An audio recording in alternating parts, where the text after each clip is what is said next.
Aujourd'hui, nous parlons de sexualité sacrée. Si ce sujet t'intéresse, reste sur cette vidéo. Bonjour Grande Lumière, j'espère que tu vas extrêmement bien. Je t'envoie tout mon amour ici de mes belles vibrations du Guatemala à San Marcos La Laguna, lac Atitlan, un endroit magique.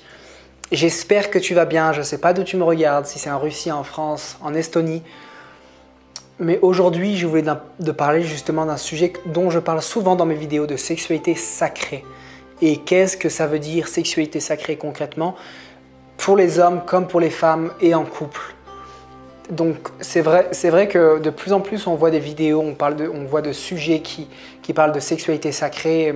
Et peut-être que tu me regardes et que tu dis mais en quoi la sexualité sacrée diffère de l'acte normal? Alors, encore une fois, dans la sexualité, il y a de tout et son contraire. Tu as des tabous, tu as des peurs, tu as des doutes, tu as des croyances, tu as toutes les passions, tous les désirs, les péchés capitaux. La sexualité, c'est ce qui regroupe vraiment tout. Et j'adore parler de ce sujet parce que justement, c'est un sujet qui est tellement utilisé, mais en même temps, personne n'en parle vraiment. Comme si parler de sexe et de faire l'amour entre deux partenaires, c'était quelque chose de complètement secret, et c'est ce que depuis des années, depuis des milliers d'années, c'est ce que l'Église nous inculque aussi. Depuis des milliers d'années, on parle de péché, on parle de sexualité, c'est mal, faire l'amour c'est mal, tout est mal. Tu vois, il y a vraiment ce sentiment de peur, de rejet, de doute qu'on a, et inconsciemment ça nous pèse. Et peut-être que toi, dans tes relations sexuelles, dans ta relation avec tes partenaires, tu as tous ces poids aussi sur toi que tu ne sais même pas d'où ça vient. Tu ne sais pas d'où ça sort, tu ne sais pas pourquoi tu as peut-être des déviances, pourquoi tu as autant de peur, ou pourquoi tu es frigide, ou pourquoi tu as peur du sexe, ou tu rejettes complètement le sexe d'ailleurs. Il y a énormément de personnes qui sont complètement fermées et qui refusent la sexualité, qui refusent le plaisir, le lâcher-prise. Au contraire, il y a d'autres personnes qui sont complètement dans le plaisir pur, les patients et qui veulent du sexe constamment, les nymphomanes qui en veulent plus et toujours plus.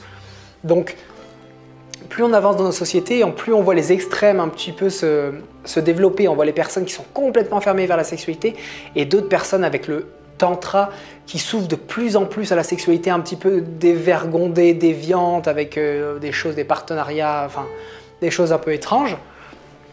Mais encore une fois, dans cette vidéo, je ne veux pas du tout juger les personnes qui ont des comportements comme ça, pas du tout, c'est pas du tout mon intention. C'est simplement de te parler de sexualité sacrée et qu'est-ce que ça représente vraiment.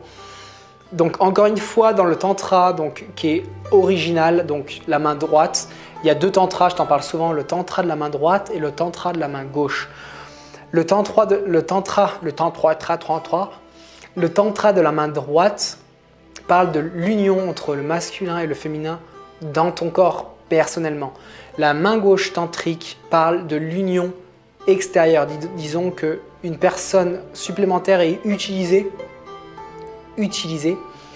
pour faire l'union. Donc là, je vais te parler un petit peu plus de la main gauche, la partie plus externe, et de la sexualité sacrée justement qui lui est reliée. Dans la gnose et par tous les enseignements par exemple de grands maîtres comme Samael Aunweor, je ne sais pas comment tu le prononces, peu importe, tous les bouquins qu'il a écrits, typiquement le traité d'alchimie sexuelle, le mariage parfait, le livre jaune, même si ce n'est pas forcément 100% ça, tous ces bouquins-là parlent justement de cette union entre le masculin et le féminin, positif, négatif. Donc, il parle que justement ce qu'il explique dans sa théorie, enfin dans sa théorie, sa connaissance et sa croyance, c'est que à travers justement l'union extérieure entre l'homme et la femme, d'une relation et d'une union pure de cœur, donc entre personnes mariées ou des personnes ça fait longtemps qu'ils sont ensemble, à travers cette union, il se passe quelque chose de très fort. Donc il y a justement les échanges de liquides, les échanges énergétiques avec les liquides. Tu sais que les glandes sexuelles, donc les gonades sexuelles, sont les hormones les plus puissantes. Et justement, l'illumination vient justement de ces hormones sexuelles lorsqu'elles sont transmutées en énergie pure. Et lorsque ce que l'on appelle l'arcane AZF en alchimie, justement dans les principes hermétiques, dans la gnose, avec Paracels, avec Nicolas Flamel, tous les grands alchimistes de cet univers qui ont existé, ils nous parlent justement de cette pierre philosophale qui doit être matérialisée.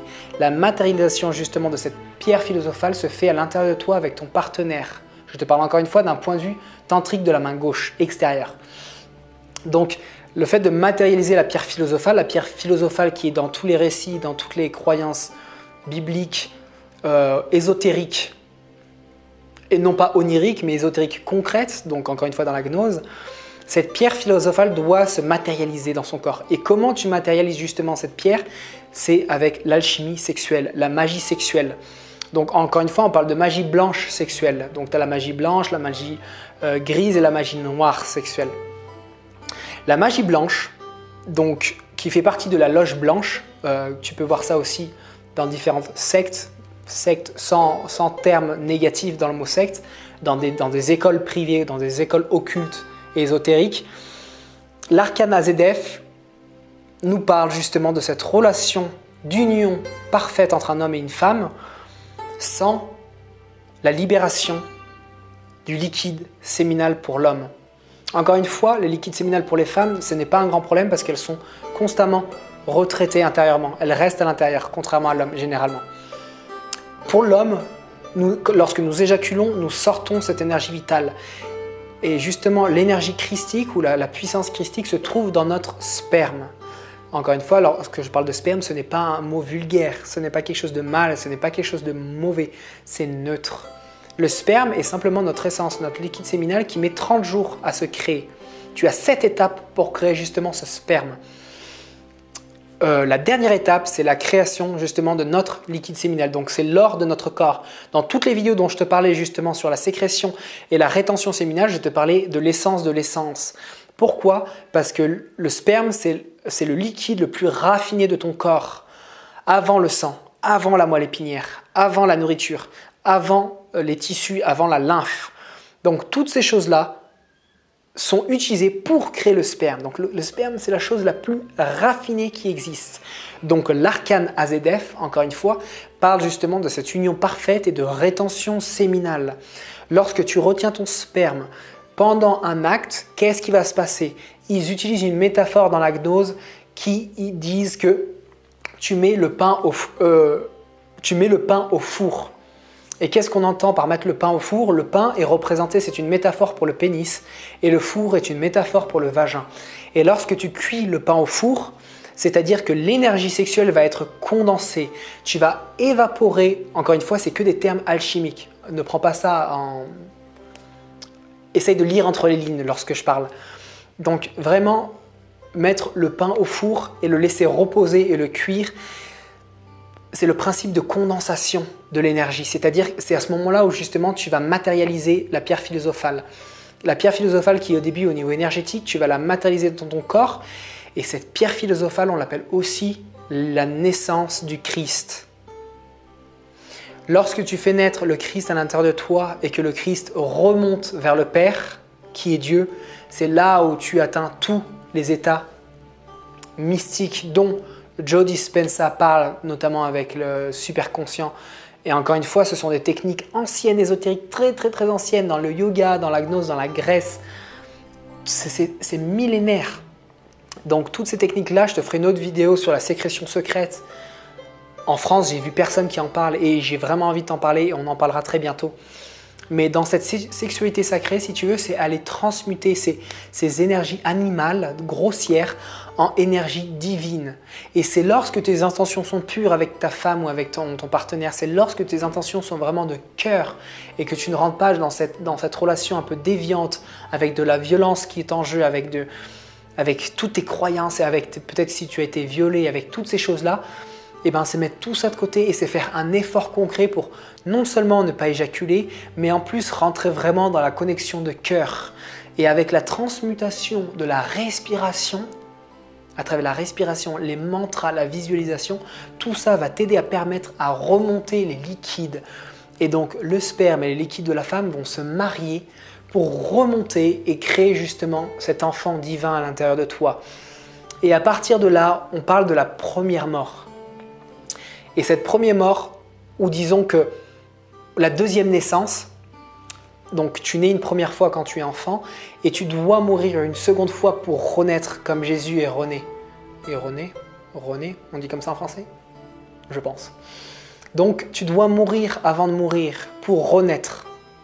Et cette renaissance-là, c'est ton nouveau toi, c'est ta nouvelle version divine.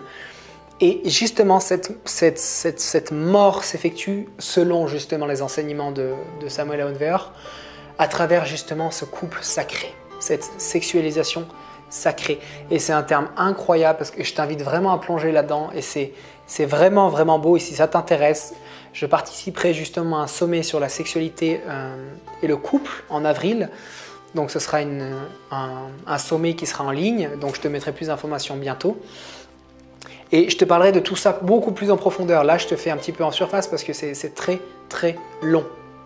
Donc, comme je te l'ai dit, je donnerai une conférence en ligne en avril. Reste connecté et pose-moi des questions si tu as des questions par rapport à ça. Mais là, je t'ai fait une vidéo assez courte sur la sexualité sacrée et ce que ça implique, toi personnellement, et l'importance de la rétention séminale. C'est pour ça que toutes les vidéos, je te parle de rétention séminale.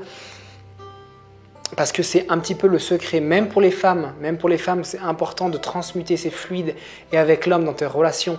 À chaque fois que tu éjacules et tu sors de toi la semence christique ou la semence qui contient tout ton ADN, qui contient toute ton énergie, sans parler de l'aspect plus physiologique, c'est-à-dire des protéines, des minéraux, des vitamines en quantité énorme. Donc tu sors, tu éjacules l'or de ton corps, littéralement.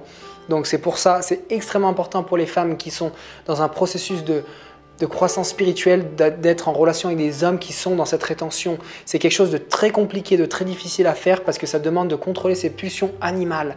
Lorsque tu sors de ces pulsions animales, tu montes au niveau énergétique, tu transmutes les chakras inférieurs pour remonter dans les chakras supérieurs. C'est à ce moment-là où justement tu peux mourir pour renaître de tes cendres comme le phénix. Et justement, cette rétention est la clé. C'est vraiment la pierre angulaire de cette sexualité sacrée. Si tu ne gardes pas ce liquide, tu vas constamment t'épuiser et tu ne pourras pas faire monter la Kundalini. Parce que la Kundalini monte lorsqu'il y a le feu. Et le feu sacré ou se développe avec justement cette rétention séminale qui crée au niveau électrique une puissance, une sorte de charge électrique positive. Et cette charge positive va justement aider à élever l'énergie dans ton corps à travers les deux canaux qu'on appelle Ida et Pingala et qui vont monter. D'accord? Donc, la rétention séminale est très importante. Ça ne veut pas dire que tu ne peux pas avoir des expériences mystiques sans la rétention, mais la rétention séminale, et encore une fois chez les Lémuriens, les anciennes civilisations, les Grecs anciens étaient le vase d'Hermès. Ils appelaient le vase d'Hermès. Si tu renversais le vase d'Hermès, donc c'était encore une fois une métaphore pour l'éjaculation, tu retombais dans les abîmes de ton être et tu ne pouvais pas t'élever et aller vers plus le côté angélique de ton être.